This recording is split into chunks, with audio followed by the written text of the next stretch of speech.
ዳናይት መክብብና ጓደኞቿ ምን ነካቸው? እንዴት እንደዚህ አይነት ነገር ይደረጋል? እንዴት በህዝቡና ዳናዊት ወይንም ወላንሳ መክብብ ከእያንዳንዱ ተበዳይ 437,000 ብር ተቀብለዋል። ይሁን እንጂ ተከሳሾች ቃላቸውን ባለመጠበቃቸውና ገንዘቡንም ለመመለስ ፈቃደኛ ባለመሆናቸው ቆይ ምንድነው እየተካሄደ ያለው? ምንድነው እየሰማን ያለ ነው? አዶናይ እውነት በጣም ቀንደብ ያለው ልጅ ነው። በስመ አብ እኔ ውስጤ ተንዘፈዘፈ። አናግሩት ብዬ ያናገርኳቸው ቲክቶክ እናሰራችኋለን፣ ፌመስ እናድርጋችኋለን በሚል ተልካሻ ሰበብ እየተደረገ ያለው ነገር ወዴት እየሄደ ነው? መድኃኒት እያደረጉ ራስሽን ስትስቺ እየደፈሩ መድፈር ብቻ ሳይሆን ራስሽን ፎቶ እያነሱ ቪዲዮ እያነሱ በዛ ከተለያያችሁ ከሄድሽ በኋላ ራሱ በዛ ያስፈራሩሽ። ከዛም አያበቁም።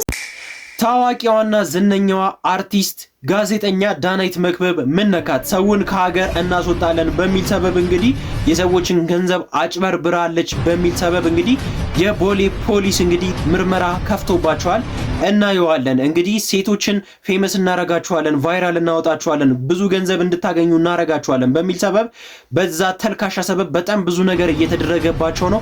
እሱንም ነገር እናያለን። መፍትሄውስ ምንድነው የሚለው ነገር እዛው ላይ እናገኘዋለን። መጨረሻ ላይ ስለ አዶናይ ያየሁትን ነገር በፍጹም ላምን አልቻልኩም። ሰላም ጤና ይስጥልን። በሀገር ውስጥም ከሀገር ውጭም ያላችሁ የዩቲዩብ ቻናል ቤተሰቦች እንደምን ከረማችኋል? እንደምን ቆይታችኋል? ዛሬም እንግዲህ በአዳዲስና ወቅታዊ የሆኑ በአዝናኝና በቁም ነገር ቪዲዮዎች ሆነ እናንተ መጥቻለሁ። ሁላችሁም የትም መሄድ አይቻልም። ለቤቱ አዲስ የሆናችሁ ሰዎች ሰብስክራይብ እያደረጋችሁ ሀሳብ አስተያየታችሁን እየሰጣችሁ መጨረሻ ላይ ያለውን ነገር ሳታዩ ፕሊስ እንዳትወጡ ስል በትህትና ጠይቃችኋለሁ። ወደ ቪዲዮ ማን ያገባል ከዚህ በኋላ? ሴቱ እንዳለ ኤክስፔርድ አድርጓል። አንድ አይነት ስታይል፣ አንድ አይነት ኮንዲሽን ሴቱ እንዳለ ይመሳሰላል። ሁሉም ሀሳብ የለባችሁም። ቂጣ ዘንባጣ ናቸው። ጦጣ የሆነ ቂጥ ነው ያላችሁ ሁሉም። ያጣ ለማኝ ተሳድቦ ይሄዳል አሉ። ማን ያገባል? አንተን ደግሞ ብለህ በሴት ልጅ ቂጥ ትቀናለህ።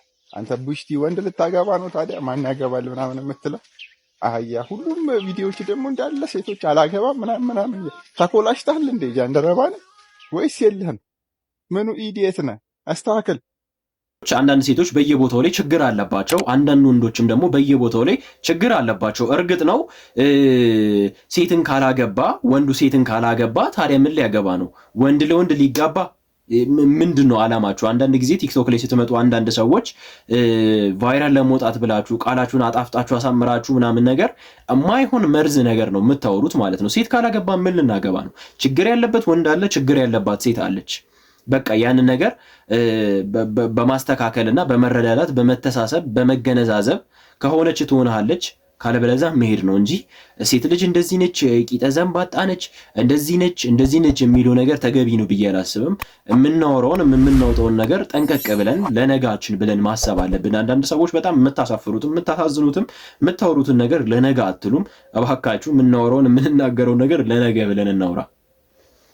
የቲክቶክ ኮንተንት ክሪኤተር መሆን የምትፈልጉ ክፍለ ሀገርም ከተማም ያላችሁ ሴቶች ይሄ ቪዲዮ ለእናንተ ነው። ስፔሻሊ ደግሞ ከ25 በታች የሆናችሁ ብዙ ፎሎወር ያላቸው ትላልቅ ኮንተንት ክሪኤተሮች ነይ አብረን ቪዲዮ እንስራ፣ ነይ አብረን ላይቭ እንግባ፣ ነይ ላሳይሽ፣ ነይ እንደዚህ እናድርግ እያሉ ይጠሩሽና የምትበየው ምግብ ውስጥ የምትጠጪው መጠጥ ውስጥ መድኃኒት እያደረጉ ራስሽን ስትስቺ እየደፈሩ ነው። መድፈር ብቻ ሳይሆን ራስሽን ፎቶ እያነሱ ቪዲዮ እያነሱ በዛ ከተለያያችሁ ከሄድሽ በኋላ ራሱ በዛ ያስፈራሩሽ። ከዛም አያበቁም። ሰውነትሽን ገላሽን በፎቶም በቪዲዮም አንቺን በአካልም ለጊፍተሮቻቸው አሳልፈው እየሰጡ የወሲብ ንግድ ይሰሩብሻል። ማለትም ለጊፍተሮቻቸው ይሸጡሻል። እንዳስረግጬ የምነግርሽ ነገር ቲክቶክ ላይ ክሪኤተር ለመሆን የቲክቶክ ፌመስ ለመሆን ከማንም ወንድ ጋር ከማንም ቲክቶከር ጋር የመተኛት ግዴታ የለብሽም። ፎቶ የመነሳት ቪዲዮ የመቀረጽ ግዴታ የለብሽም። የትምህርት ስርዓታችን እንዴት እንደተበላሸና ብዙ ነገሮች እየጠበቡ እንደሆነ አውቃለሁ።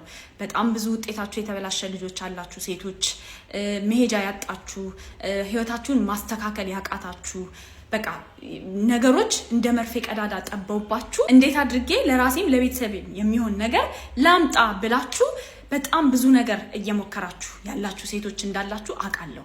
ይሄኛው መንገድ ግን ትክክል አይደለም ብቻ ሳይሆን ራስሽን አደጋ ላይ የሚጥል ነው። የቲክቶክ ኮንተንት ክሪኤተር ለመሆን ራስሽን እንደዚህ አደጋ ላይ ለማጋለጥ አይጠበቅብሽ። ተቻላችሁ አቅም እነዚህ ሰዎች ጋር እነዚህ ኮንተንት ክሬተሮች ጋር አትሂዱ፣ ይቅርባችሁ። አይ አማራጭ የለኝም መሄድ አለብኝ ብላችሁ የምታስቡ ከሆነ ግን ብቻችሁን አትሂዱ። 3-4 ሆናችሁ ሂዱ። ከዛ በኋላ ደግሞ እዛ ጋር የሚቀርብላችሁን ምንም አይነት ውሃ፣ ምንም አይነት ኮካኮላ፣ ምንም አይነት ቢራ፣ ምንም አይነት ምግብ፣ ምንም አይነት ነገር አትቅመሱ። በልታችሁ ጠጥታችሁ ሂዱ። ፋራ ነገር ነሽ እንዴ? አራዳ ሁኚ እንጂ፣ አጭሽ እንጂ፣ ጫት ቃሚ እንጂ፣ እንደዚህ ሳቢ እንጂ ምናምን። ስግጥ ያልሽ ሰገጡኝ፣ ስግጥ ያልሽ ፋራ ሁኚ። ተሰግጦም ፌመስ ይኮናል። ኦልሶ ከነዚህ ወንዶች ጋር ታየሽ ማለት ከነዚህ ሰዎች ጋር ላይቭ ገባሽ ማለት ከነዚህ ሰዎች ጋር ፎቶ ቪዲዮ ኖረሽ ማለት ፌመስ ትሆኛለሽ ማለት አይደለም። ስኬታማ ትሆኛለሽ ማለት አይደለም። ቲክቶክ እንደዛ አይደለም የሚሰራው። በራስሽ ማንነት፣ በራስሽ ሀሳቦች፣ በራስሽ ጥረት የምትፈልጊበት ቦታ ላይ ትደርሻለሽ። ነገ ጀምሮ ኮንተንት ክሪኤተር መሆን ለምትፈልጉ ሴቶች ቲክቶክ ላይ ማወቅ ያለባችሁን ትሪኮች በሙሉ የሚያሳውቁ ቪዲዮችን መስራት ጀምራለሁ በተቻለኝ አቅም። በቀላሉ ራስሽ ሰርተሽ ለምትደርሺበት ነገር ህይወትሽን አደጋ ላይ አሳልፈሽ አትስጪ። ፕሊዝ አዳምጪ። ያው እንግዲህ እንደሰማችሁት ነው። ከዚህ በፊትም ቴሌግራም ላይ በጣም የብዙ የሴቶች የቲክቶክ ላይ ያሉ ሴቶችም የጀማሪ ሴቶችም ብዙ የማይታወቁ ሴቶችንም እንግዲህ ቪዲዮ እናሰራችኋለን በማለት በተልካሻ ሰበብ እና በማይረቡ ነገሮች እንግዲህ ቪዲዮሽ ቫይራል ይወጣል፣ ከኔ ጋር ብትሰሪ፣ ከኔ ጋር ኮላብ ብታደርጊ ምናምን ነገር በሚል ተራ ምክንያቶች በጣም ብዙ ነገሮች ሴቶች ላይ ሲያደርጉ ነበረ። እና ያ ነገር በጣም ነው የሚደብረው የሚያሳፍረውም። እንግዲህ ጆርዲን በዛብህ እንደሰማችኋት እንዴት ኮንቴንት ክሬሽን ስለ ኮንቴንት ክሬሽን አስተምራችኋለሁ፣ የተወሰነ ቲፕ ሰጣችኋለሁ፣ ቲክቶክ ላይ እንዴት ቫይራል መሆን እንደምትችሉ፣ የተለያዩ ነገሮች ላይ ቫይራል እንዴት እንደምትወጡ አስተምራችኋለሁ ብላለች። እንግዲህ እናንተም እንግዲህ ሰምታችሁ ይህን ነገር ማድረግ አለባችሁ ብዬ አስባለሁ። አብዛኞቹ እንግዲህ እንደምታውቁት ቲክቶክ ላይ ያሉ ሰዎች የበግ ለምድ የለበሱ ተኩላዎች ናቸው። አብዛኞቹ መጥፎ ናቸው። አላማናቸው ግባቸው ሌላ ነገር ስለሆነ ከግባችሁና ከቀዳችሁ ነው ሊያሳስቷችሁና ሊያሰናክሏችሁ የሚሄዱት። እና ባካችሁ ይህንን ቪዲዮ ሼር አድርጉት፣ ሀሳብ አስተያየታችሁን ስጡበትና ብዙ ሰው ይየው። የቦሌ ልጅ ስትጠብስ ሄሎ ማይ ሜክሲኮ ነው የምንገናኘው። አረ ጣሊያን አይሻልም? ማይ ዶሮ መስራት ትችያለሽ እንዴ? ጸጉሯን ነው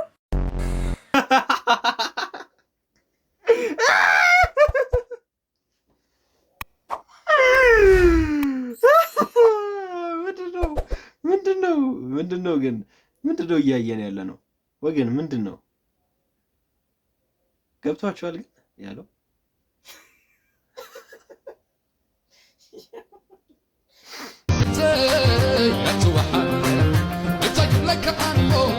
አዶናይ እውነት በጣም ቀንደብ ያለው ልጅ ነው። በስመ አብ እኔ ውስጤ ተንዘፈዘፈ። አናግሩት ብዬ አናገርኳቸው።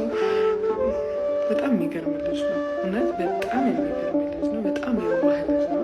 በጣም ያሳዝናል። በቃ አዶናይ ትችላለህ ጌታ።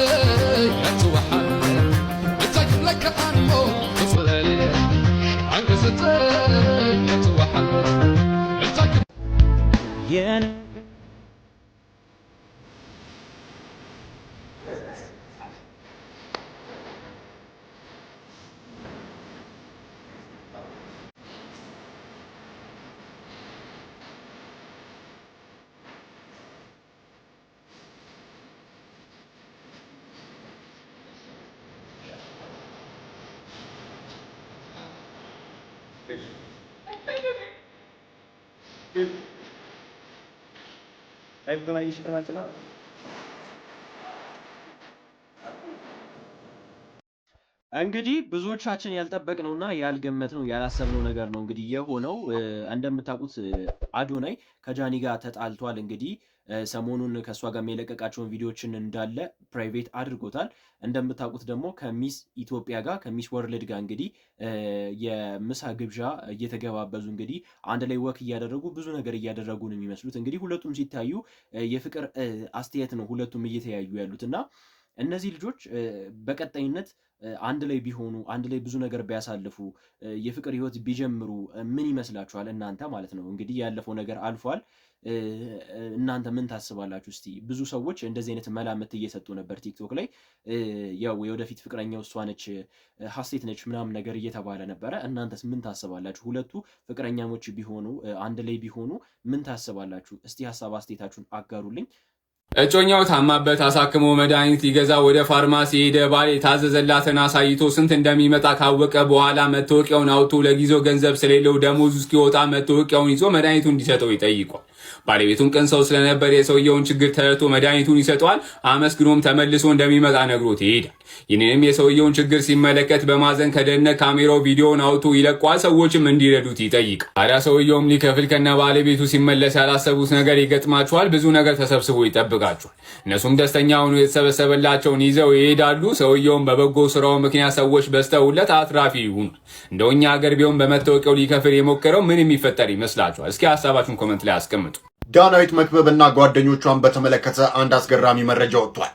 የፕሮግራም አስተዋዋቂ ዳናዊት መክበብና 4 የሥራ ባልደረቦቿ በመቶ ሺዎች የሚቆጠር የዜጎች ገንዘብ በማጭበርበር ወንጀል ተጠያቂ እንዲሆኑ የቀረበባቸው ክስ በፌዴራል መጀመሪያ ደረጃ ፍርድ ቤት ቦሌ ምድብ ችሎት መታየት ጀምሯል። ከአዲስ አበባ የሚሰራጨው ኢትዮፒካ ሊንክ ሬዲዮ ፕሮግራም እንደዘገበው ይህ ክስ በዳናዊት ዝናና በማስታወቂያዎቿ እውነተኛነት ላይ ከባድ ጥያቄዎችን ያስነሳ ሲሆን የፍትሐ ብሔር ክሱ በዋናነት ያተኮረው ወደ ውጭ ሀገር እናወጣቸዋለን በሚል ተስፋ ከዜጎች በተሰበሰበ ገንዘብ ላይም ነው ተብሏል። ይህ ክስ በዳናዊት ዝናና ማስታወቂያዎች እውነተኛነት ላይ ከባድ ጥያቄዎችን ያስነሳ ሲሆን የፍትሐ ብሔር ክሱ በዋናነት ያተኮረው ወደ ውጭ ሀገር እናውጣቸዋለን በሚል ተስፋ ከዜጎች በተሰበሰበ ገንዘብ ላይ ነው ተብሏል። እንደ ከሳሾች ዝርዝር መረጃ ኤቢኤል ኮንሰልታንሲ የተባለው ድርጅት ቤተልሔም ታደሰ፣ ገሊላ በለጠ፣ አቤል ተስፋይና ዳናዊት ወይንም ወላንሳ መክበብ ከእያንዳንዱ ተበዳይ 437 ሺህ ብር ተቀብለዋል።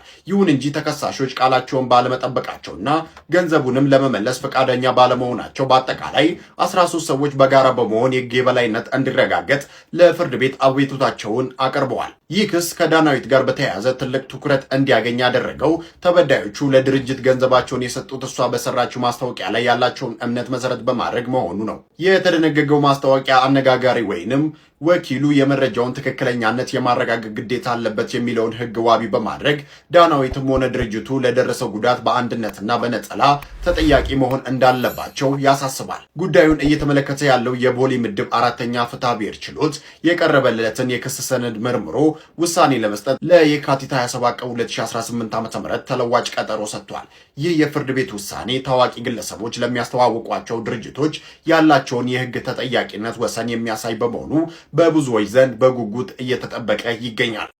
ሰሞኑን እንግዲህ በጣም ብዙ ሰዎች እሸቱም በእንደዚህ አይነት ነገር እንግዲህ ባለፈው ሲጠየቅ ነበረ። ከዚህ በፊትም በጣም ብዙ ሰዎች ቲክቶከሮች፣ አርቲስቶች በጣም የማይሆኑ እንግዲህ ማስታወቂያዎች እንግዲህ ሰርተው ነበረ።